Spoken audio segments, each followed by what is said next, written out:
Hello everyone, welcome to Chess Visor. Let's take a look at this game played between Faustino Oro and Magnus Carlsen. This was a bullet game on chess.com. Without much delay, let's get started. With the white pieces, Faustino Oro starts the game with 1d4 and then Magnus replies with the move g6, the modern defense, and also the position is kind of transposed into the modern very quickly after e4. Knight f6 hits the pawn, so pawn e5, hitting the knight back. Knight to d5, pawn to c4, chasing the knight away. Knight c3, pawn to d6, and then e takes d6, e takes d6, and now bishop to e2. And now both players simply castle. Bishop to g4, just trying to win a pawn in the position, so he defends it with a pawn to b3. Knight c6, again putting pressure on the center. Bishop e3 defends that. Rook e8 develops the rook. h3 questioning the bishop's post. You cannot retreat there is no good square for the bishop to retreat. So he chops the knight. So bishop f3, and then rook to b8. So sometimes this white knight wants to go somewhere. So b7 should not be hanging. So he plays rook b8 prophylactically. Queen to d2 forms the battery and connects the rook. Knight e7 and then rook a d1. Putting the rook on the center. Knight to f5, trying to attack the bishop. So rook f e1, preparing to capture with the rook. So knight takes e3, rook takes e3, and then rook takes e3, queen takes e3, and here Magnus played queen to e8. This is a complete blunder because now you're going to lose a pawn for nothing. So Magnus lost a pawn after bishop takes b7. There is no compensation for him. So pawn to c5. So since it's a bullet game, sometimes it doesn't matter actually. You can even flag him. Let's see. Knight to b5. So rook e7, there was a fork. So but now he gives the counter attack and trying to defend the pawns now. So bishop f3 and then now kicks the knight away.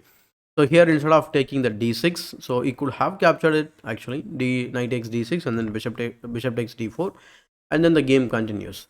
But in the game, what happened? He played d takes c5 and counter attacking the knight. So he plays d takes c5, and here he plays knight to d6. So here knight to d6, a centralizing move, and here Magnus simply pins down the knight, but that is no problem because the bishop is guarding the rook. So he drops the knight back to exchange the rooks, where because it's up pawn, but rook takes d1, bishop takes d1. But now the problem is it's not a problem. The bishop pair or the opposite color bishop, right? So it's always going to be ending in the draw if you have an extra pawn as well. So let's see. Bishop d4, king f1, and then king f8, king e2, trying to improve the king and bringing the king towards the center. King e7, pawn to f4, pawn to f5, knight f2. I like this remaneuvering of this knight. This knight wants to go and attack this strong bishop which is sitting on d4 square from c2. Let's see how it shapes. So a5 and then knight to d3, knight c8, and then king to f3. And then he plays knight to d6, knight e1, and then knight e4. This time the knight is coming inside, to the white scam, so he did not play knight to c2. So say for example, if you play knight to c2 to chase the bishop, the problem is your bishop will be under attack, and also there is a fork. So this is not kind of a problem for white. So here, considering that he played bishop c2, preparing to defend a2. So knight c3 anyway, and also now that b1 square is covered, so he plays pawn to a4. So it's forced move. So knight a2, pawn to g4, looking to go to b4 maybe.